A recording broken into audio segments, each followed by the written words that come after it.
In this video, I got the 3 best bets of NFL week number 5, and I gotta tell you, I'm on a bit of a hot streak right now. I've hit 5 in a row, 8-3 on the season.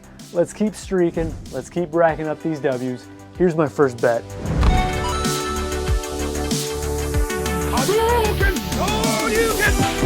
Round 1.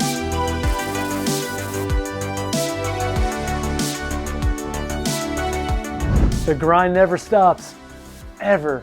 Even if you're a 56-year-old man like Urban Meyer.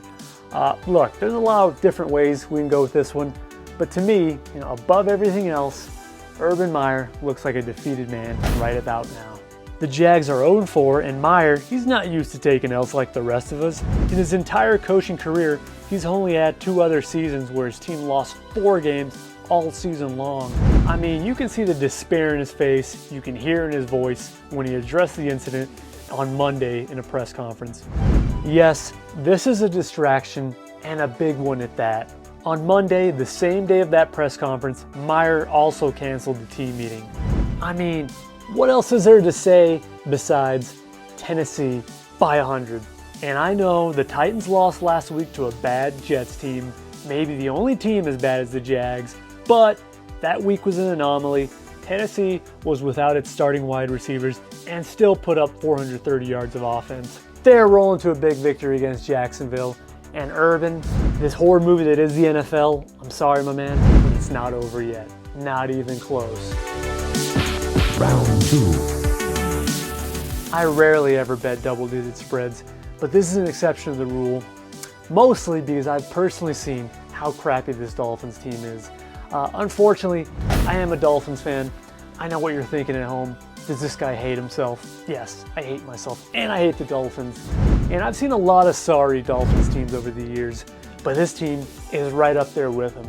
The offensive line is absolutely horrendous. It already got Tua injured, and backup Jacoby Brissett is running for his life back there, which plays right into Tampa's strength, their front 7, which is one of the best in the league. Best at getting it to the quarterback, best at stopping the run, both of which I expect them to do against the Dolphins. Carson Wentz, with 2 bum ankles, lit up the Dolphins last week. You think Tom Brady isn't doing the same to Miami? Of course he is.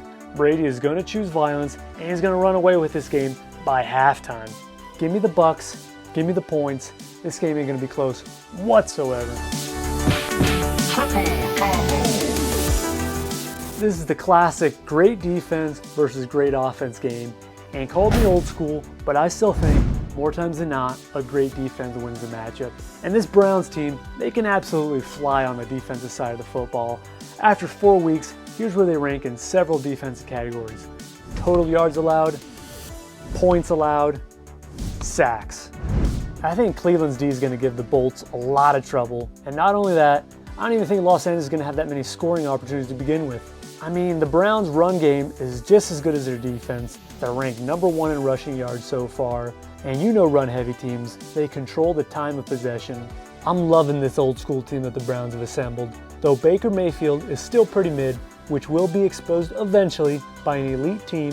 Unfortunately for the Chargers, they're not elite, not yet at least, which is why I'm picking the Browns. I'm riding that money line to the bank. That's all for me, folks. If you're still watching this, you're probably a degenerate, just like I am. But you know what degenerates do? They support each other. So subscribe to your boy, help me out, and as always, let's get this money, y'all.